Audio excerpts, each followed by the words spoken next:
My question, Speaker, is to the Premier. When did the Premier decide she was going to skip an open nomination process in Sudbury and appoint her candidate from a boardroom here in Toronto? Well, Mr. Speaker, I go back to my comments earlier about the fact that we have a constitution in the Liberal Party that gives the authority to the leader to appoint a certain number of candidates, Mr. Speaker. That's part of the decision of the party, and I have that authority, and I made that decision that in this case, because we had the possibility of having Glenn Thibeault as our candidate, I made the decision that I would make that appointment, Mr. Speaker. Thank you. Supplementary. Again, Speaker, to the Premier, that's not what the facts show. When Pat Sabera called Andre Olivier on December the 12th, she said to Andrew Olivier the following: force the Premier to move the appointment process if that's the only option. That was the quote. She said...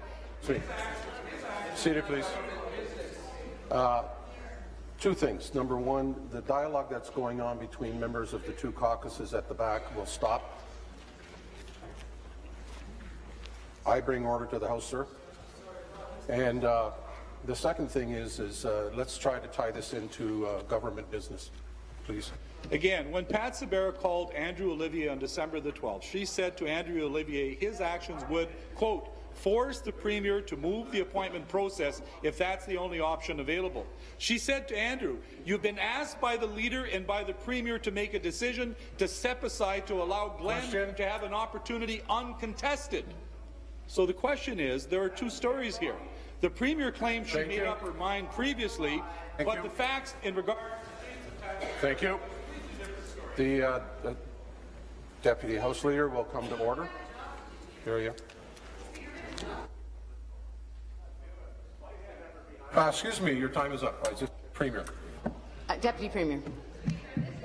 Speaker, you know, I think it's time to kind of step back and think about the decision the Premier made to appoint a candidate, an extremely fine candidate who has served the community of Sudbury very, very well over the past 6 years as an MP. The Liberal Party of Ontario has a constitution that gives the leader the right to appoint candidates. She exercised that right because Glenn Thibeault, although he did represent a different party, and I know that's a sore point for the party opposite, he did represent a party, but he represented his community extremely well. We have brought that into our caucus, into our government, into this legislature.